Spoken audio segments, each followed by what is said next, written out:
Calculation of induced charge. हम induced charge को कैसे कैलकुलेट करते हैं?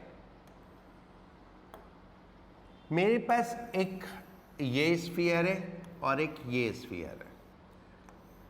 ये रेडियस A है, ये रेडियस B है।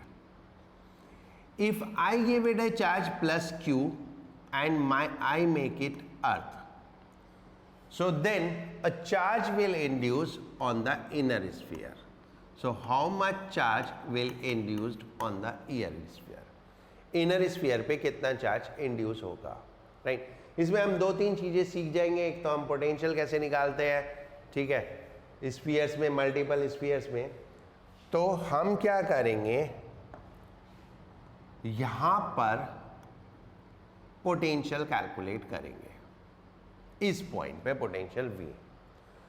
So that is that potential V is V due to plus Q plus V due to Q dash, इन दोनों की वजह से होगा, राइट? जो आउटर स्फीयर है उसकी वजह से अंदर पोटेंशियल वही होता है जितना सरफेस पे होता है। So that is KQ by B, because surface पे KQ बाई B हो जाएगा। And it is on the surface of this, तो plus KQ dash by A, but this is equal to 0। क्यों? क्योंकि ग्राउंडेड है। इफ समथिंग इज ग्राउंडेड तो उस पे पोटेंशियल 0 हो जाएगा। यहां पर एक सबसे बड़ी गलती जो बच्चे करते हैं, जैसे ही मैंने बोला ये ग्राउंडेड है तो वो बोलेंगे चार्ज 0 हो जाएगा। क्यों? क्योंकि चार्ज ग्राउंड में चला जाएगा। तो कभी भी किसी सिस्टम को हम ग्राउंड करते हैं उसका चार्ज 0 हो भी सकता है और नहीं भी हो सकता।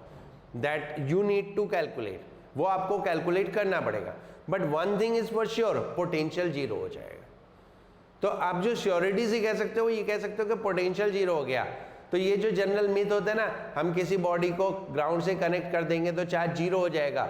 Yes, in certain cases it may be, but in certain cases it may not be, like in this case. In this case ये चार्ज था ही नहीं और आ गया।